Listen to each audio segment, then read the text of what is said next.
강좌 10번째 시간입니다. 사사기를 보도록 하겠습니다. 이 사사기를 히브리어로 쇼페팀이라고 하는데요. 이 쇼페팀의 뜻은 재판관들이란 뜻입니다. 재판관들. 그래서 사람은 기껏해야 재판관 정도의 역할을 감당하는 것이고요. 하나님께서 직접 이스라엘의 왕이 되셔서 그래서 이제 그야말로 인류 역사 가운데 이 사사기 이후에는 시도되어 본 적도 없고 앞으로도 시도되기 어려운 신정 통치 시대가 이 사사기 시대입니다.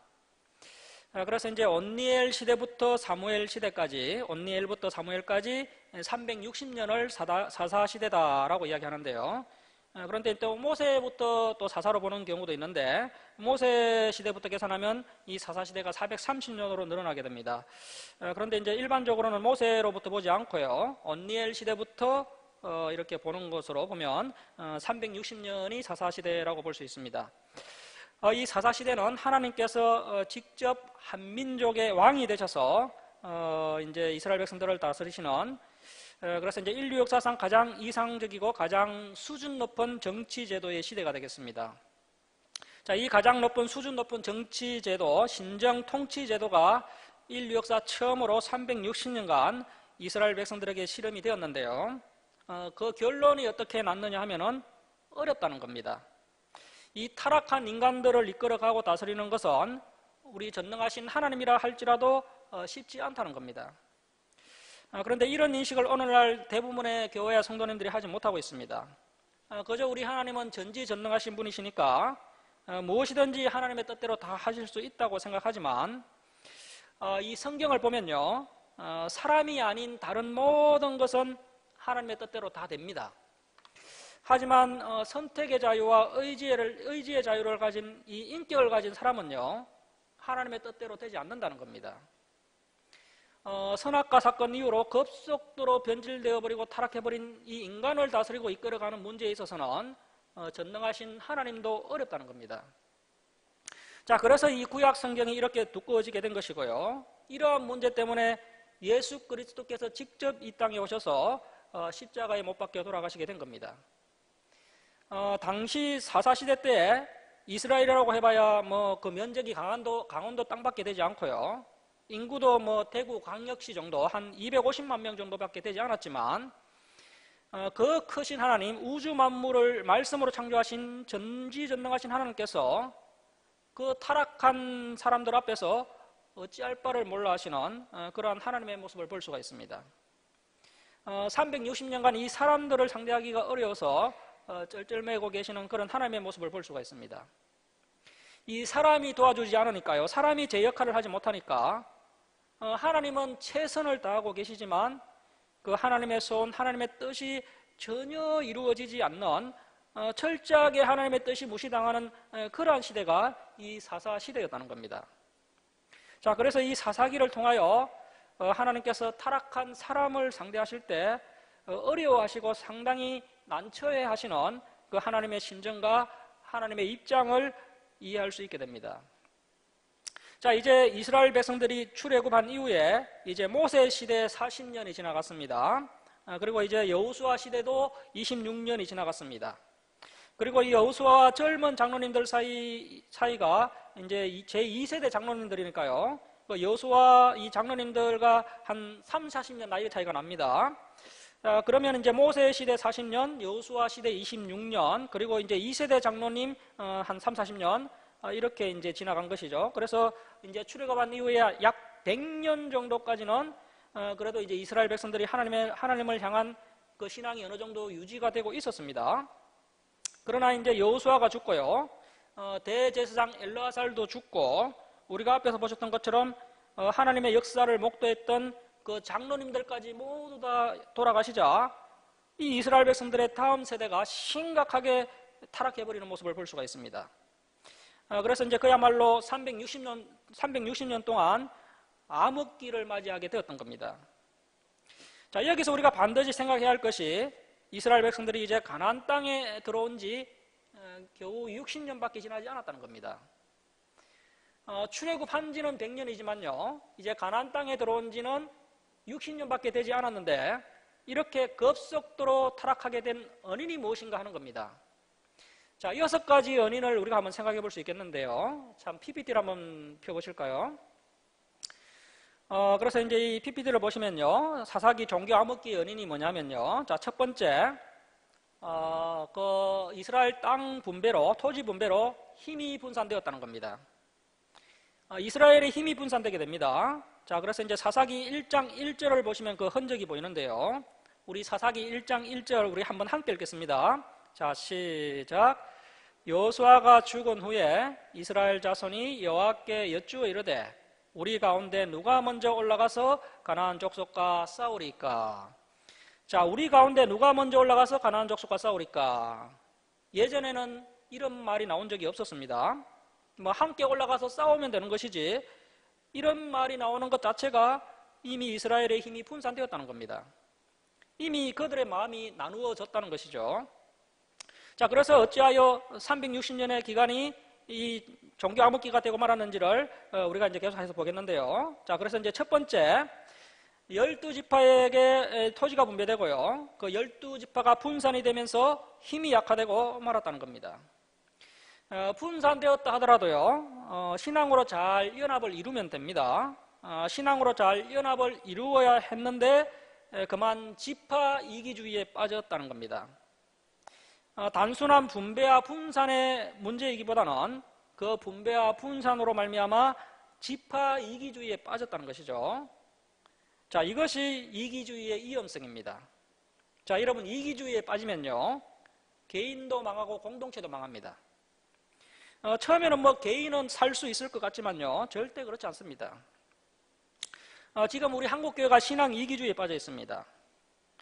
교회가 사라져도 내 신앙을 내가 잘 유지하면 되겠지, 그렇게 생각하지만 결코 그렇지 않습니다. 여러분, 사람은 환경의 지배를 철저하게 받게 되어 있습니다. 교회가 무너지면요, 개인의 신앙도 무너지는 겁니다. 자, 그리고 두 번째는 나누어진 12지파가 이기주의로 인해서 힘이 약해져서 가나안 거민들을 쫓아내지 못합니다. 자, 예전에 모세가 경고하기를 가나안 땅에 들어가거든 가나안 주민들을 다 진멸해라. 만약에 남겨두게 되면 그것이 너희의 눈에 가시가 되고 너희 옆구리를 찌르게 될 것이다. 자, 이렇게 모세를 통해서 분명히 하나님께서 말씀하셨음에도 불구하고요, 결국에는 이기주의에 빠져서 가나안 족속을 쫓아내지 못하게 됩니다. 자, 1장 19절 말씀 보십시오. 19절 끝에 보시면 유다 지파가요, 그들을 쫓아내지 못했다고 말씀하고 있습니다. 그리고 21절 한번 보십시오. 21절. 베냐민 지파 역시 여부소 족속을 쫓아내지 못했습니다. 자, 그리고 27절을 보십시오. 27절을 보시면요, 므낫세 지파가요, 27절 끝에 보시면요, 27절 끝에 보시면 가나안 주민들을 쫓아내지 못함에 가나안 족속이 결심하고 그 땅에 거주하였더니, 그리고 28절을 보시면 강성한 후에야 가나안 족속에게 노역을 시켰고 다 쫓아내지 아니하였더라. 자, 그리고 29절을 보십시오. 에브라임 지파 역시 가나안 족속을 쫓아내지 못했습니다. 자, 30절을 보십시오. 30절. 서불론 지파 역시 가나안 족속을 쫓아내지 못했습니다. 31절 아셀 지파 역시 가나안 주민을 쫓아내지 못했고, 33절에 납달리 지파 역시 가나안 주민을 쫓아내지 못했습니다. 자, 그리고 34절 아모리 족속이 오히려 단 자손을 산지로 몰아놓고 골짜기에 내려오기를 용납하지 아니하였으며 오히려 주인과 객이 바뀌어 버렸습니다. 자, 이렇게 쫓아내지 아니하고 쫓아내지 못함으로 인해 이스라엘이 가나안 주민과 동거하게 되는데요. 자, 사사기 배경에서 우리에게 가르치는 것이 쫓아내지 아니하니까 동거하게 되었고요, 동거하다 보니까 동화되었다는 겁니다. 선교를 하는 것이 아니라 거꾸로 선교를 당하게 되었습니다. 자, 그래서 동거하다가 동화되었다, 이것이 사사기의 핵심입니다. 자, 그래서 여러분, 혹시 우리가요, 이 진리와 함께 이제 우리가 예수님과 함께 세례를 받는 순간, 우리가 이제 예수님을 위한 삶을 살기로 결단하였는데요, 아직도 우리가 세상과 동거하는 부분이 있지는 않습니까? 쫓아내고 단호하게 행동해야 했는데 아직도 여전히 가까이 두고 있는 어떤 세상의 것이 있지는 않습니까? 그러한 것들을 다 진멸하고 버려야 됩니다. 자, 그런데 이스라엘 백성들이 그렇게 하지 않고 동거를 했다는 겁니다. 자, 그러자 이제 동화되었고요, 결국에는 거룩한 제사장 나라 역할을 감당해야 될 그 이스라엘이 오히려 성교를 당하고 마는 이 상황이 역전되는 일들이 일어나게 되었다는 겁니다. 자, 여러분 3장 4절 보십시오. 3장 4절. 3장 4절 좀 넘겨보십시오. 3장 4절을 보시면요, 남겨두신 이방 민족들로 이스라엘을 시험하사, 줄을 칩니다. 이스라엘을 시험하사.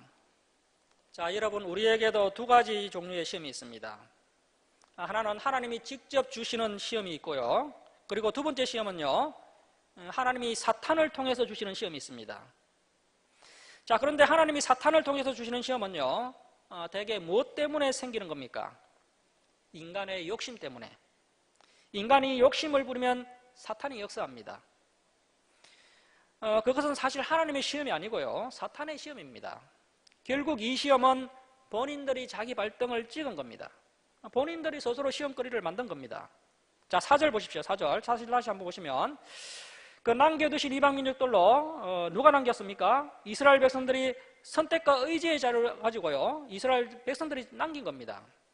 그 남겨진 이방민족들로 이스라엘을 시험하사 여호와께서 모세를 통하여 그들의 조상들에게 이르신 명령들을 순종하는지 알고자 하셨더라. 자, 그래서 하나님께서요, 이 레위기 말씀을 그 이스라엘 백성들이 지키는지 지키지 않는지 보고자 하셨다는 겁니다. 자, 5절 말씀 보십시오.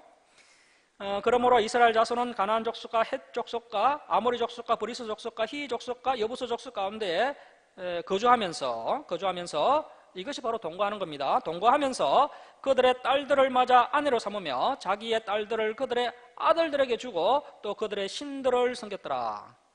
자, 이것이 뭡니까? 동화된 겁니다. 동화를 다른 말로 하면요, 세속화, 가나안화 되었다는 겁니다. 자, 여러분 하나님의 백성이 동화되면요, 결정적으로 결혼을 세속적으로 선택하게 됩니다. 오늘날 한국교회의 젊은이들 한번 보십시오. 한국교회 젊은이들은 이 세상 젊은이들하고 별로 구별이 안 됩니다. 선택하는 것이 똑같습니다. 결혼하는 문제에 있어서는요, 세상 젊은이들하고 똑같습니다.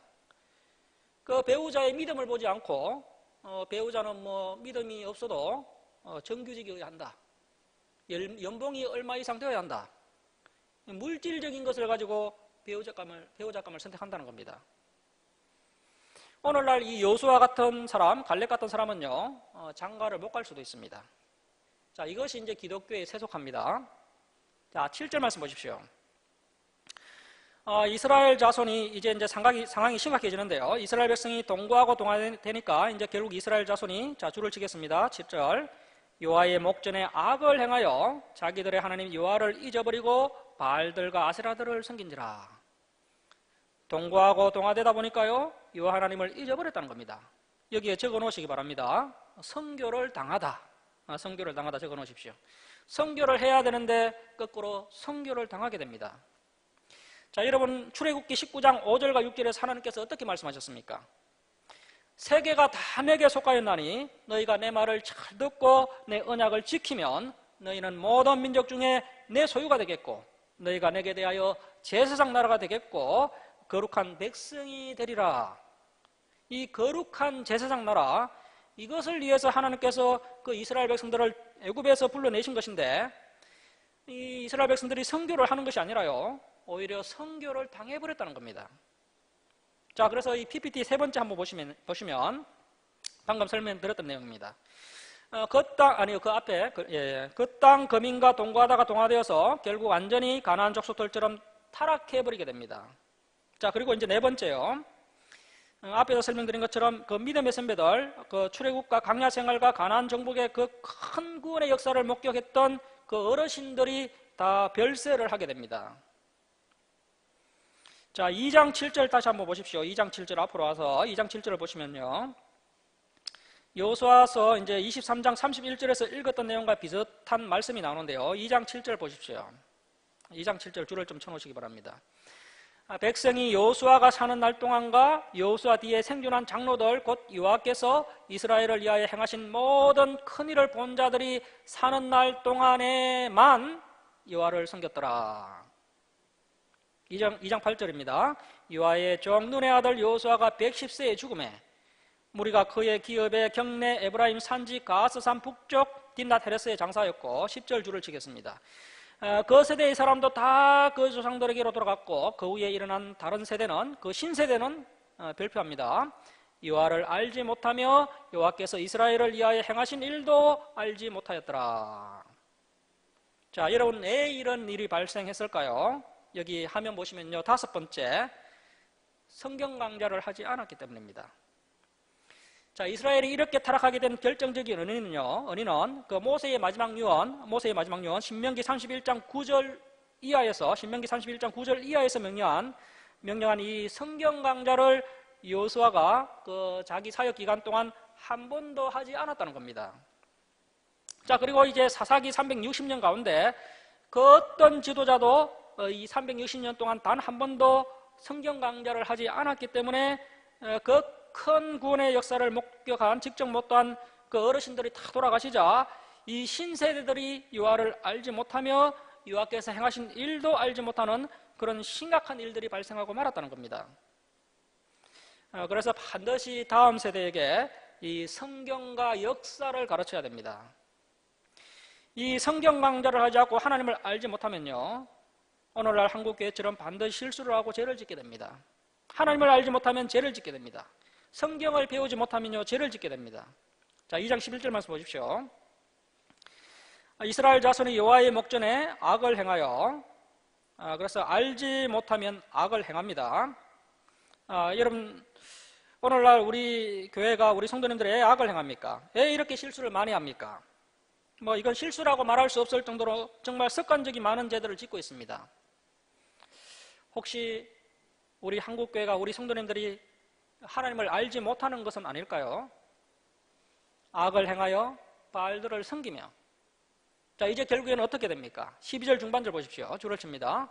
하나님 여호와를 버리고.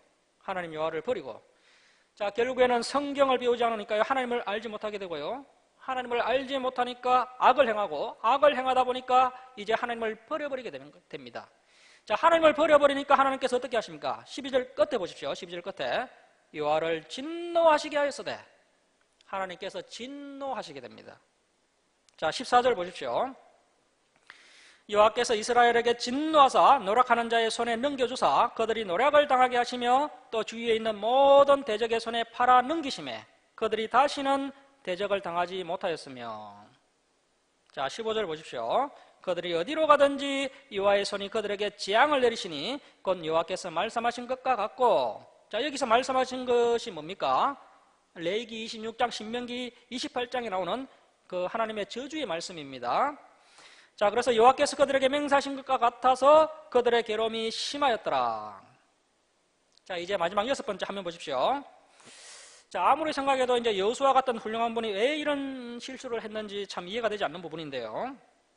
여호수아가 자신의 뒤를 이어서 이스라엘을 인도할 지도자를 준비하지 않았다는 겁니다. 지도자가 준비되지 않음으로 인해서 이스라엘이 큰 어려움에 빠지게 됩니다.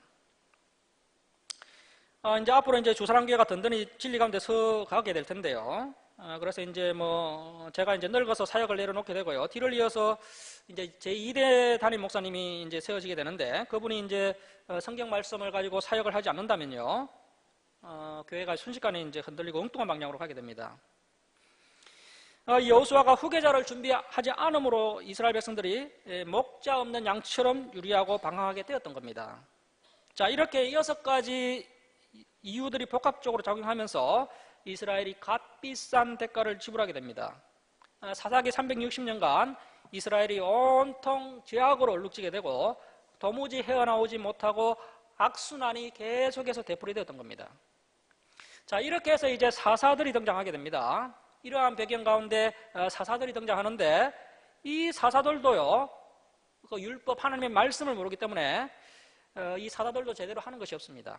제대로 되는 것이 없습니다. 자, 3장 7절 보십시오.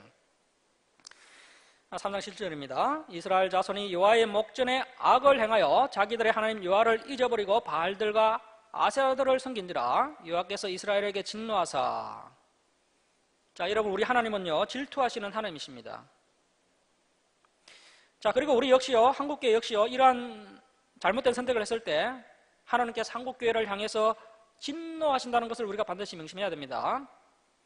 자, 진노하사 그들을 메소포타미아 왕 구산 리사다임의 손에 파셨으므로 이스라엘 자손이 구산 리사다임을 8년 동안 섬겼더니 이스라엘 자손이 여호와께 부르짖음에 여호와께서 이스라엘 자손을 위하여 한 구원자를 세워 그들을 구원하게 하시니 이 구원자가 누굽니까? 줄을 칩니다. 온니엘이라. 여기에 일대사사라고 적습니다. 일대사사. 자, 그래서 이제 다음 그림 한번 보시면요. 이제 온니엘이 이제 글자가 좀 작아서 잘 안 보이시는데, 그 더빌이라는 마을에 등장하게 되고요. 그래서 이제 일대사사가 등장하게 됩니다. 온니엘이 등장해서 10절 끝에 보십시오. 온니엘의 손이 구산 리사다임을 이기니라. 자, 11절. 그 땅이 평온한 지 40년에 줄을 치겠습니다. 결국에는 그 그나스의 아들 온니엘이 죽었더라. 자, 온니엘이 죽으니까 12절 말씀 또 줄을 칩니다. 이스라엘 자손이 또 여호와의 목전에 악을 행하니라. 자, 또 악을 행하니까 이번에 하나님께서 이스라엘을 어디에다 파십니까? 모압 왕에게 팝니다. 자, 모압 왕 에골론의 손에 넘기셔서 14절 끝에 보십시오. 14절 끝에 18해 동안 섬기니라. 자, 18년 동안 모압의 종살이를 하다 보니까요, 이스라엘 백성들이 고통스러워서, 자, 3장 15절에 보시면요, 여호와께 부르짖었고 또 여호와께 기도했더니 하나님께서 은혜를 베풀어 주셔서 이 구원자를 세우셨고요. 15절 중반절 또 줄을 치겠습니다. 그 구원자가 바로 베냐민 사람 게라의 아들 엔손잡이 에우시라. 자, 2대 사사가 등장하게 되었습니다. 자, 그리고 이제 4장 1절로 갑니다. 4장 1절. 4장 1절로 갑니다. 에웃이 죽으니 이스라엘 자손이 줄을 치겠습니다. 또 여호와의 목전에 악을 행하매. 또 이스라엘이 악을 행하다 보니까 하나님께서 이스라엘 가나안 왕 야빈의 손에 이스라엘을 파셨고요. 야빈이 이스라엘을 학대하다 보니까 또 이스라엘 백성들이 여호와께 부르짖게 되었고요. 하나님께서 드보라라는 그 여자 사사와 바락 사사를 세워줍니다. 그런데 이제 드보라와 바락 사사가요, 이제 죽은 이후에 이스라엘 백성들이 또 어떻게 합니까? 자, 이제 6장 1절로 갑니다. 6장 1절. 6장 1절로 가시겠습니다. 이스라엘 자손이 줄을 치겠습니다. 또 여호와의 목전에 악을 행하였으므로. 자, 그래서 하나님께서 이제 이스라엘을 7년 동안 미디안의 손에 넘겨주게 되고요. 이때 이제 기드온 사사가 등장해서 미디안을 치게 됩니다. 그래서 이제 6장부터 쭉 기드온의 이야기가 나옵니다. 자, 이제 8장 33절로 갑니다. 8장 33절. 8장 33절로 갑니다. 이제 기드온도 죽게 됩니다. 8장 33절 보시면요. 기드온이 이미 죽음에 이스라엘 자손이 돌아서서 바알들을 따라가 음행하였으며 또 바알 브릿을 자기들의 신으로 삼고 34절 이스라엘 자손이 주위의 모든 원수들의 손에서 자기들을 건져내신 여호와 자기들의 하나님을 기억하지 아니하며. 자, 그래서 계속해서 악을 행하는 이스라엘의 모습을 볼 수 있습니다. 자, 현재 사사시대의 왕은 누구십니까? 하나님께서 이스라엘 왕이 되셔서 최선을 다하여 일하고 계십니다. 그리고 천군 천사들 역시도 충성스럽게 최선을 다하여 일하고 있습니다.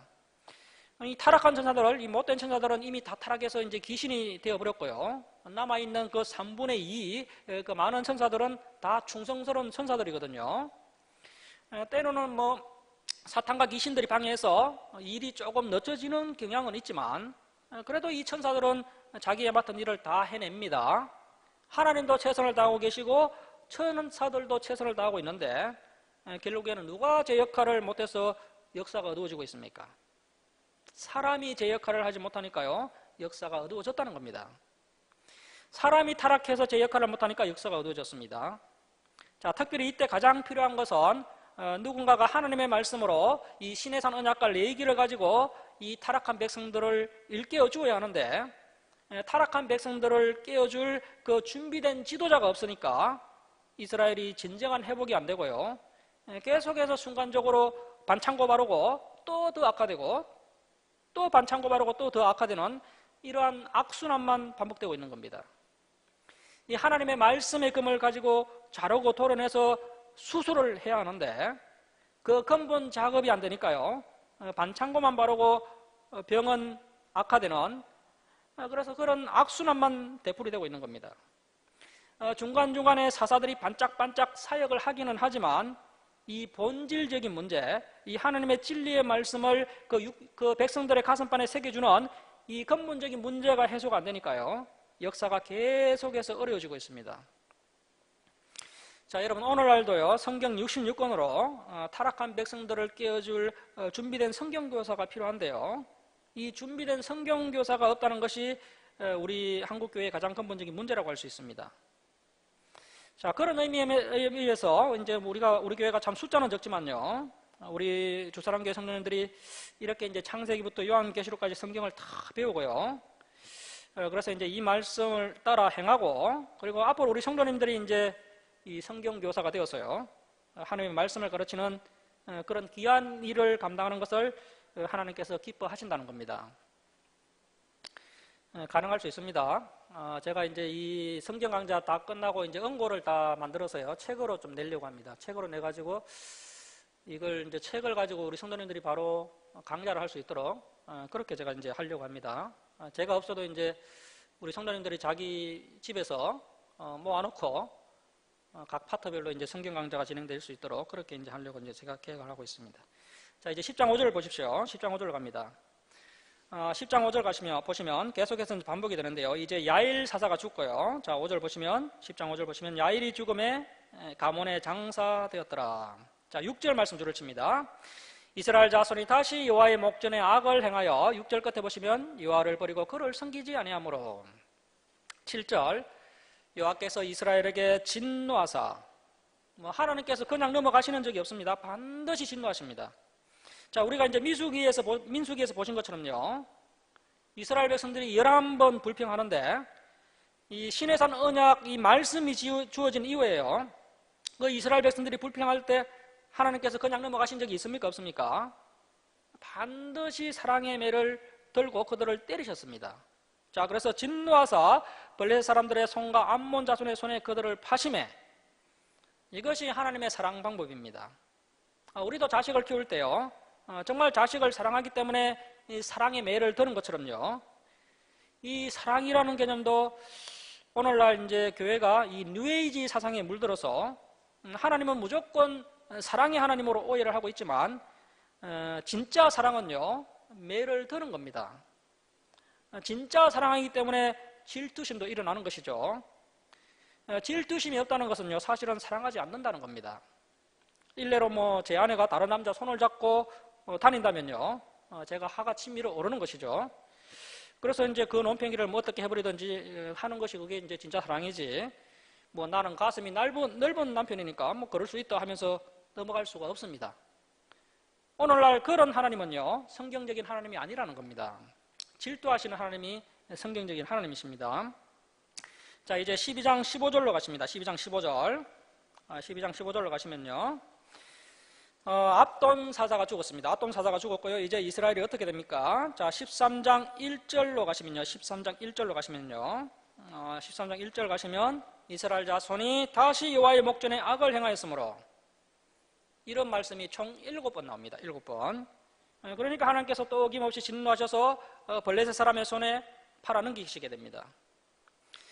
여러분, 출애굽기 19장 5절과 6절 말씀 기억나십니까? 세계가 다 내게 속하였나니 너희가 내 말을 잘 듣고 내 언약을 지키면 너희는 모든 민족 중에서 내 소유가 되겠고, 너희가 내게 대하여 제사장 나라가 되며 거룩한 백성이 되리라. 거룩한 제사장 나라, 이것이 하나님의 꿈이었고요, 이스라엘의 민족적 사명이었습니다. 자, 그런데 이스라엘이 거룩하기는커녕 완전히 세속화되어 버렸고, 거룩한 제사장 나라의 역할을 감당하기는커녕 오히려 성교를 당해버리니까 하나님의 심정이 어떠하시겠습니까? 자, 그래서 하나님께서 이스라엘 전체가 거룩하기 어려우면 레위지파 너희라도 대표로 좀 거룩해라. 하나님은 거룩을 포기하지 않으십니다. 레위지파 너희라도 거룩해라. 다른 사람들은 사업하고 돈 번다고 타락할 수 있지만 너희는 11조로 먹고 살고 거룩한 일만 하니까 거룩함을 유지할 수 있지 않겠는가. 그래서 거룩한 제사장 나라 역할을 감당하지 않겠나 기대하셨지만요, 이 레위인들도 타락해버렸습니다. 자, 그래서 이제 레위인들 중에서도 이 제사장 계열인 아론 자손만이라도 좀 거룩하기를 원하셨는데 그들마저 타락해버렸습니다. 자, 그래서 이제 안 되고 안 되어서 세우신 이 사사들인데, 방금 우리가 살펴보신 것처럼 이 사사들도 제 역할을 감당하지 못합니다. 여러분, 이 사사들도 엄밀히 좀 면밀히 살펴보면요, 이 사사들도 참 심각하게 타락을 했습니다. 그나마 좀 괜찮다는 사사가 누굽니까? 기드온이죠. 기드온. 자, 그런데요, 이 기드온마저도 말년에 여자와 물질로 형편없이 타락해버립니다. 우리 한번 확인해 보겠습니다. 사사기 8장 24절 한번 보십시오. 사사기 8장 24절. 사사기 8장 24절 한번 보십시오. 기드온이 또 그들에게 이르되 내가 너희에게 요청할 일이 있으니 너희는 각기 탈취한 귀고리를 내게 줄지니라 하였으니 이는 그들이 이스마엘 사람들이므로 금귀고리가 있었음이라. 자, 이 금귀고리 받으면 안 되거든요. 자, 그런데 금귀고리를 받았다는 겁니다. 받아서 어떻게 합니까? 27절. 기드온이 그 금으로 에봇 하나를 만들어. 자, 이것은요, 기드온이요, 바알 제사장 흉내를 낸 겁니다. 여러분, 에봇은 누구만 입을 수 있습니까? 제사장만 입어야 됩니다. 그런데 왜 에봇 하나를 또 만듭니까? 그것도 금을 가지고. 자, 그리고 8장 30절 말씀 보십시오. 기드온이 뭘 많이 두었다고요? 아내를 많이 뒀다는 겁니다. 기드온이 아내가 많음으로 그의 몸에서 낳은 아들이 70명이었고 31절 세겜에 있는 그의 첩도 아들을 낳았으므로 그 이름을 아비멜렉이라 하였더라. 첩도 있었다는 겁니다. 주의 종이 이랬어야 되겠습니까? 자, 그리고 이제 큰 용사 입다 이야기가 이제 11장 30절에 나오는데요. 11장 30절 한번 보십시오. 11장 30절 이하 보시면, 자, 이 입다라는 사사는요, 하나님께서 무엇을 기뻐하시는지, 하나님이 어떠한 분이신지 전혀 알지 못합니다. 그저 급하게 이상한 선 기도를 합니다. 전쟁이 터졌는데요, 이 전쟁에서 나가서 승리하게 해주시면 전쟁에서 돌아올 때 가장 먼저 영접하는 자를 하나님 앞에 태워서 바치겠습니다. 이런 말도 안 되는 선기도를 자기 마음대로 드린 겁니다. 자, 여러분, 우리가 레위기 1장부터 10장까지 공부했지만요, 그 하나님께 드리는 제사 번제 중에서요, 사람을 태워 드리는 번제가 있습니까? 없습니까? 없죠. 이것은 가나안 종교가 지금 들어온 겁니다. 이스라엘 지도자가요, 가나안 종교의 그 종교의식을 가지고 하나님을 예배하겠다는 겁니다. 자, 결국에는 전쟁에서 승리하고 돌아왔을 때 자기의 딸이 가장 먼저 맞이하게 되고요, 자신의 그 딸을 태워서 하나님께 바치는 끔찍한 종교 행위를 했던 사람이 이 사사 입다입니다. 자, 그리고 입산이라는 사사, 사사기 12장 8절 이하에 나오는데요, 12장 8절 이하에 입산, 12장 8절 이하에 나오는 입산이라는 사사는요, 율법에서 금하는 국제결혼을 한두 번도 아니고 60번이나 합니다. 60번. 애국인 사이 30명, 애국인 며느리 30명을 데려옵니다. 자, 이렇게 하나님께서 여러 사사를 세워보지만 이 사사들이 제 역할을 하지 못합니다. 이 지도자라는 사람들이 무엇을 모르고 있는 겁니까? 이 지도자라는 사람들이 하나님의 말씀을 모릅니다. 지도자라는 사람들이 하나님의 말씀을 모르니까 자꾸 엉뚱한 행동을 하고 죄를 짓게 되는 겁니다. 자기 믿음조차 관리가 안 되고 있습니다.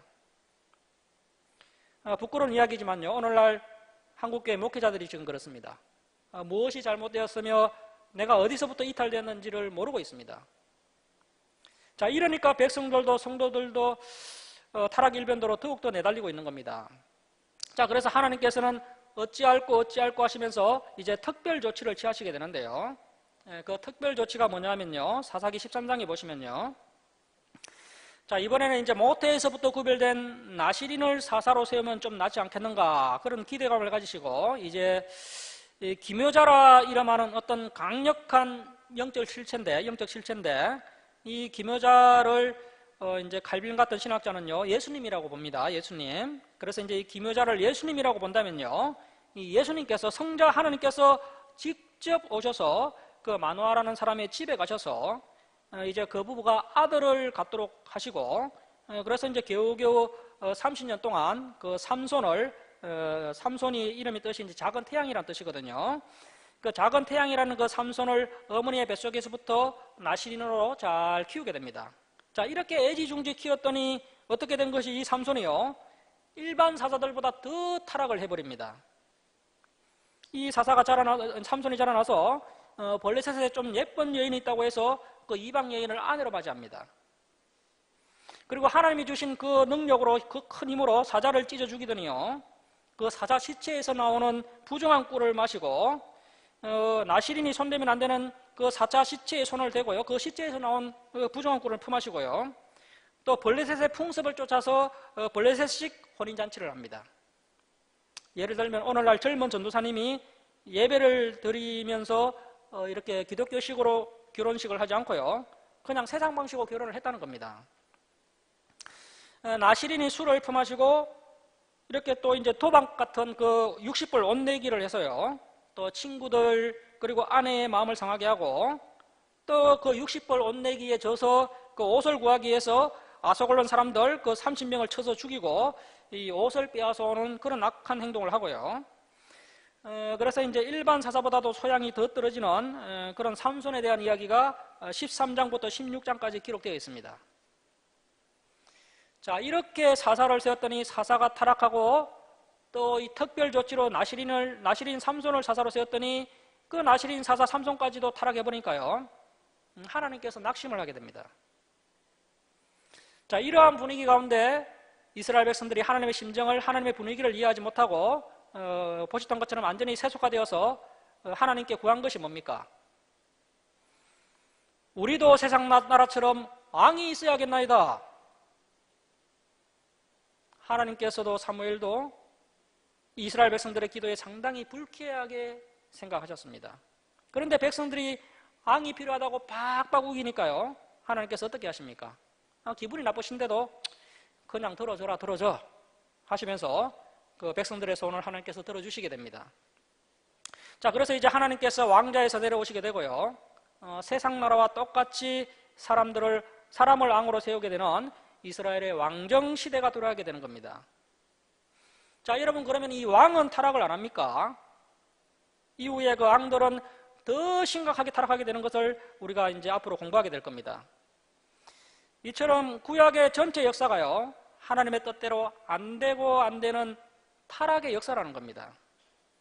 다시 말하면 이 타락한 인간 때문에 하나님의 뜻대로 안 되는 역사, 하나님의 역사가 뒷걸음질 치니까 하나님께서 어찌할 바를 몰라 하시는 그런 하나님의 심정이, 안타까운 심정이 이 사사기 전체에 흐르고 있다는 겁니다. 자, 그래서 이러한 구약의 전체 역사를 이해하는 데 있어서 이 사사기가 아주 중요한 이치를 차지하고 있습니다. 자, 그리고 이제 기드온의 300용사를 우리가 한번 살펴보겠는데요. 이제 사사기가 대략 마무리되어 가는데 우리가 이제 좀 지나친 부분이 있습니다. 사사기 7장 5절을 한번 보시겠습니다. 사사기 7장 5절. 기드온의 300용사가 나오는데요. 과연 그들이 정말 300용사인지 아니면 300겁쟁인지 한번 볼 필요가 있다는 겁니다. 7장 5절 한번 보십시오. 이에 백성을 인도하여 물가에 내려가매 여호와께서 기드온에게 이르시되 누구든지 개가 핥는 것 같이 혀로 물을 핥는 자들을 너는 따로 세우고. 자, 이것이 무슨 이야기냐 하면요, 미디안과 이스라엘의 전쟁이 일어난 겁니다. 이 미디안이 얼마나 많은 군사를 이끌고 왔느냐 하면요, 13만 5천 명을 끌고 왔습니다. 그런데 이제 이스라엘이 군대를 소집했는데요, 고작 3만 2천 명만 소집됩니다. 3만 2천 명 대 13만 5천 명. 자, 그때 하나님께서 이 기드온에게 말씀하시기를 두려워 떠는 자는 돌아가라. 그렇게 해서요, 2만 2천 명이 돌아가게 됩니다. 그러면 이제 몇 명 남았습니까? 10,000명 남았습니다.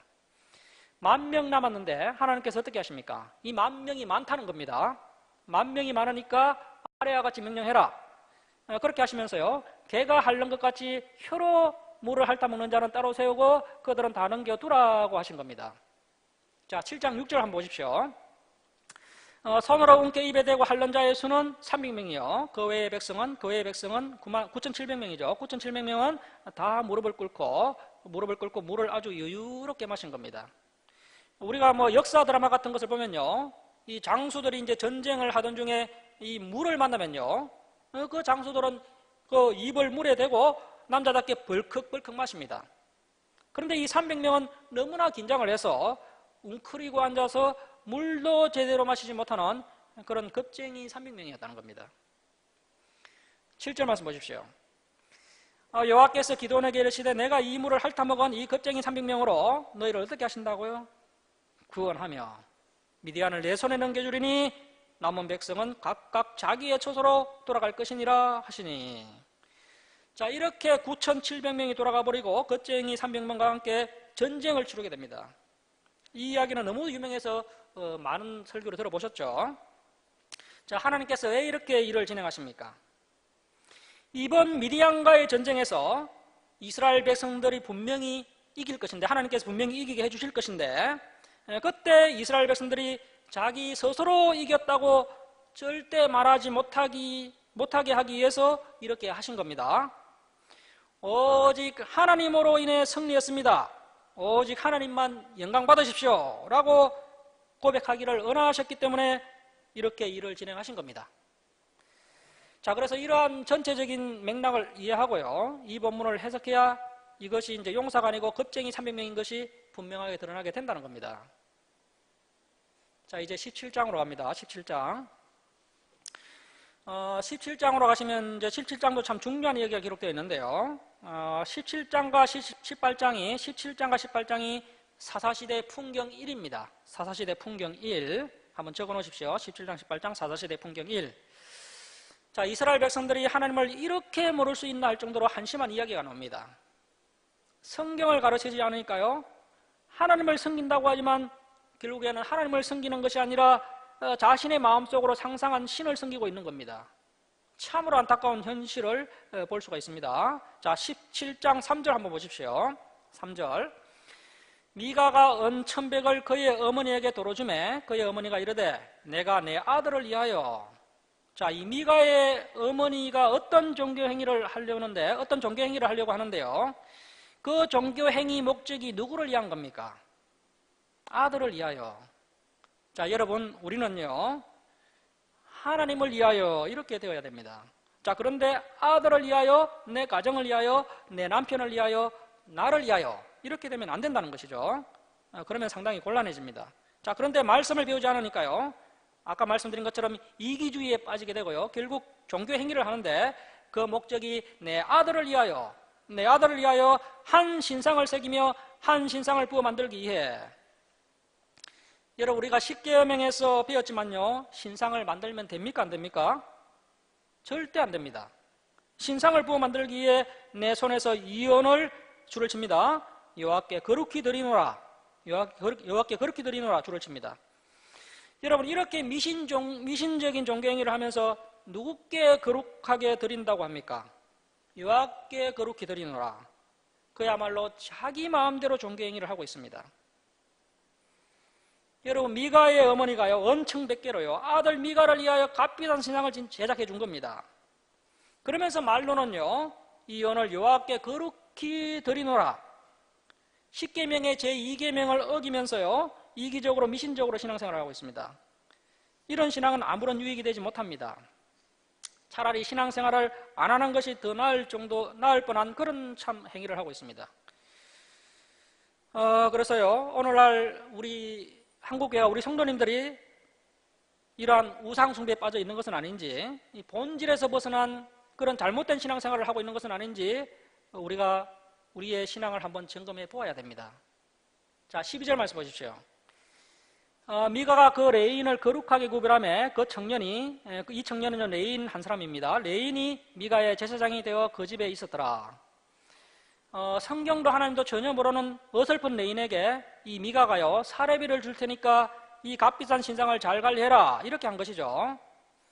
그래서 이제 레인이 이제 신상을 관리하고 있습니다. 참 난처하죠. 레인이 신상을 관리하면서 십계명을 정면으로 어기고 있습니다. 정말 어이없는 그런 장면입니다. 자, 13절 말씀입니다. 이에 미가가 이르되 레인이 내 제사장이 되었으니 줄을 치겠습니다. 이제 여호와께서 내게 뭘 주신다고요? 복 주실 줄을 아노라 하니라. 저주 안 받으면 다행이죠. 여러분, 종교가 타락하면요, 세 가지 정상이 일어납니다. 첫 번째, 이기적인 정상이 나타납니다. 두 번째, 미신적인 정상이 나타납니다. 세 번째, 기복주의적인 정상이 나타납니다. 한국교회가 여기에 다 걸립니다. 혹시 한국교회가 지금 타락한 것이 아닐까요? 이기적이고 미신적이고 기복주의적인 현상이 지금 한국교회에 나타나고 있습니다. 자, 그리고 이제 18장에는요, 단지파가 등장을 합니다. 우리가 앞에 보셨던 그 땅 분할 때 그 도표 보시면, 그래서 이제 단지파 땅 분배 도표 한번 보시면요. 단지파가 이제 제일 처음에 어디 있었냐면요. 지중해 연안 쪽에 땅을 분배받았게 되었는데요. 그런데 나중에 보면 단지파가 어디로 올라갑니까? 단지파가 나중에 북쪽으로 올라갑니다. 여기 그림은 안 나와 있는데 다음 그림 한번 보시면요. 다음 그림 넘겨볼까요? 단지파가요, 본래 땅이 이제 지중해 연안에 있었는데 북쪽으로 좀 올라갑니다. 왜 그렇게 올라가게 되는지 그 과정이 이제 여기에 소개되어 있습니다. 왜 단지파의 땅이 북쪽으로 이동했느냐 하는 것이죠. 왜냐하면요, 이 단지파가 믿음이 없어서요, 아모리 족속에게 쫓겨난 겁니다. 그 미정복 족속, 아모리 족속에게 밀려서요, 저 북쪽으로 이주하는 이야기가 18장에 기록되어 있고요. 그 북쪽으로 이주하는 과정에서 이 미가의 신상을 만나게 됩니다. 그리고 이 신상을 관리하는 레인을 이 단지파가 만나게 됩니다. 그래서 이제 단지파가 미가에게서 이 레인과 이 신상을 빼앗습니다. 자, 또 이 레인은요, 한 집안의 제사장 신분에서 한 지파의 제사장으로 신분이 상승했다고 하면서, 그래서 사렙이 올랐다고 하면서 기뻐합니다. 인간적인 도리고 뭐가 없습니다. 오직 성공을 추구하는 그런 성직자의 모습이 기록되어 있습니다. 자, 우리 18장 19절 말씀 함께 읽겠습니다. 시작. 그들이 그에게 이르되 잠잠하라, 내 손을 입에 대라, 우리와 함께 가서 우리 아버지와 제사장이 되라. 내가 한 사람의 집의 제사장이 되는 것과 이스라엘의 한 집과 한 족속의 제사장이 되는 것 중에서 어느 것이 낫겠느냐 하는지라. 20절입니다. 그 제사장이 마음에 기뻐하여 에봇과 드라빔과 새긴 우상을 받아가지고 그 백성 가운데로 들어가니라. 이 레인이 이렇게 해서 사역지를 단지파로 옮기게 됩니다. 자, 30절 말씀 보십시오. 단 자손이 줄을 칩니다. 누구를 위해서요? 자기들을 위하여. 자, 여러분, 아무리 믿음 생활을 하더라도요, 자기를 위해서 하면 우상숭배가 됩니다. 자, 그래서 신약 성경에서는요, 탄신 자체가 우상숭배라는 겁니다. 여러분, 우리가 지금 이 진리를 공부하면서요, 순수하게 깨끗하게 말씀을 배워야 하는데, 혹시 우리 마음 가운데 이 진리를 이용해서 어떤 이익을 한번 보겠다, 이런 마음이 있으면 그것이 문제가 되는 겁니다. 자, 자기들을 위하여 그 새긴 신상, 이 신상은 미가에서 빼앗은 겁니다. 그 새긴 신상을 세웠고 줄을 칩니다. 모세의 손자요 게르솜의 아들인 요나단과 그의 자손은 단지파의 제사장이 되어. 아주 충격적인 사실이죠. 방금 그 미가의 집 제사장에서 단지파의 제사장으로 승진한 이 레인이 누구의 손자였다고요? 모세의 손자 요나단이었다는 겁니다. 모세의 손자라 할지라도 성경을 모르니까 별 수 없이 변질되고 타락한다는 겁니다. 여기까지가 사사시대 풍경 1입니다. 자, 그리고 이제 19장부터 21장까지가 사사시대 풍경 2입니다. 19장부터 21장까지가 사사시대 풍경 2. 풍경 1보다 훨씬 더 어두운 사건이 기록되어 있습니다. 19장 1절 한번 보십시오. 이스라엘의 왕이 없을 그때 에브라임 산지 구석에 거류하는 어떤 레위 사람이 유다 베들레헴에서 첩을 맞이하였더니, 오늘날로 말하면요, 목회자가 첩을 두었다는 겁니다.